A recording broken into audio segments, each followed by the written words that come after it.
Welcome everyone to the first part of actually fixing the world's scruffiest Cobra. This week was really about taking stock of what we need to do, remembering how far I got, hint, not as far as I thought, and then getting down to the actual grind of, well, grinding. This channel has been going for nearly a year now, and just in case there are any people out there getting nostalgic for the early days of the channel, where I basically did endless videos where I chopped up fiberglass and then glued it back together, then you're in for a treat, as that's what we're going to be doing here for the next few weeks. However, whilst I think this car looks like a total mess, it's actually not in as bad a position as the front wings of the V12 Roadster were when I got started. Well, these are at least smaller, so that's the thing then. Right. Let's get on. The first thing was to recap for myself on how far I'd actually got. So I looked at the forewings. As I said in the last video, the biggest problem I had with this car is that the body was really designed for a different set of running gear, and the front wings are way too wide. So let's start by checking those out. As you can see here, this is the unmodified wing. And considering that the Cobra is the most masculine looking car in the world, with wheels tucked up into the wheel arches, and basically looking like a Geordie on a Friday night with too much Nuki Brown and looking for a fight, well, this one just looks like said Geordie's gone out wearing flip-flops by mistake. So let me bring you guys up to speed on what I did on the other wing. The process behind narrowing these wings can be seen in these images from working on the near side one a few years ago. The actual arch of the wing is good and doesn't need to change, so what I did was to cut along the arch where it joins the rest of the bodywork and then push the outer edge in until it was narrow enough. I actually did this with a few metal strips like you'll see me using later in this video. So the masking tape you can see here is just to give me an idea of what the finished thing is going to look like. Now when I did this the first time, I used all sorts of bits of aluminium hammered into shape to be able to form the fiberglass over. But I think for the other wing, I may go down the route, as you might have seen on the V12 Roadster, of using expanded foam. I'll see if I can get something jammed in behind the cut, so when I do the other side, the foam will be able to bond to it. But that's really a problem for future me to sort out.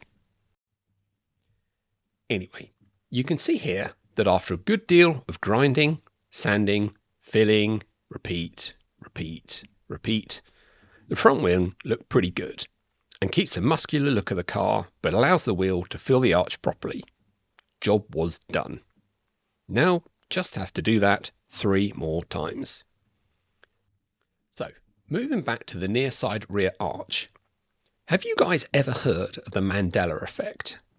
It's a weird psychological effect whereby you swear blind that you have a different recollection of things that never happened. The most common one is people having a recollection of Nelson Mandela dying in prison, which isn't the case. But for me, the one I have is at the end of Moonraker, where Jaws smiles at his girlfriend and then she smiles back to reveal braces. Except she didn't have them. I could swear blind she did, but she didn't. That's the Mandela effect. Anyway, I could also swear blind that I'd finished narrowing the rear wing. Turns out that in this case, my idea of nearly finished isn't nearly finished enough, and there's a great chunk of the rear wing that needs to be reattached, and the bottom needs reshaping too. Weird, I'm really sure I'd done that.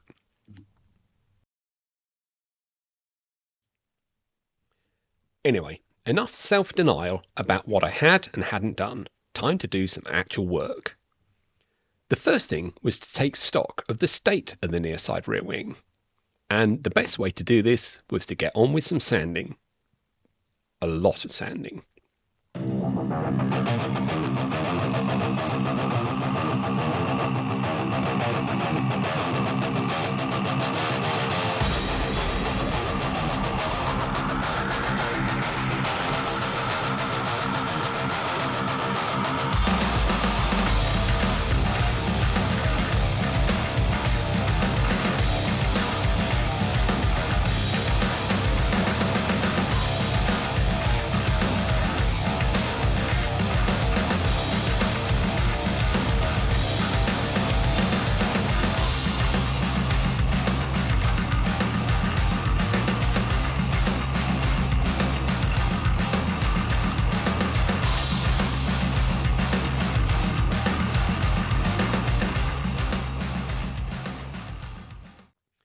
While sanding itself is boring as hell, having done it, it always makes the project look a lot better and a lot more complete.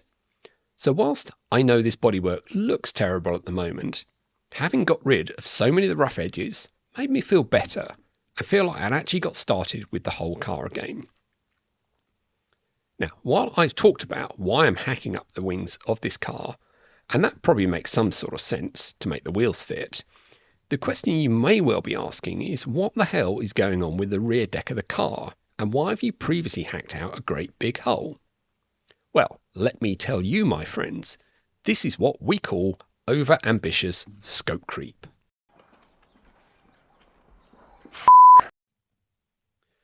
Whilst the Cobra is an awesome looking car, one of the shortcomings of it is that they really don't handle having a roof on them particularly well.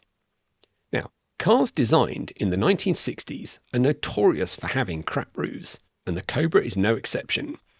They leak and generally don't hold out the elements.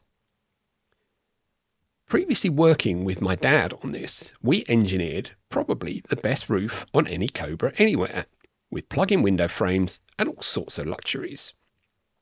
Anyway, I decided to take it a lot further by having a lift-up tonneau cover where I could fold the roof down into. However, despite working my damnedest on it, there just wasn't quite enough room for everything in there, for the hood and the frame. So I'm abandoning that idea for now, and I'll try something else different.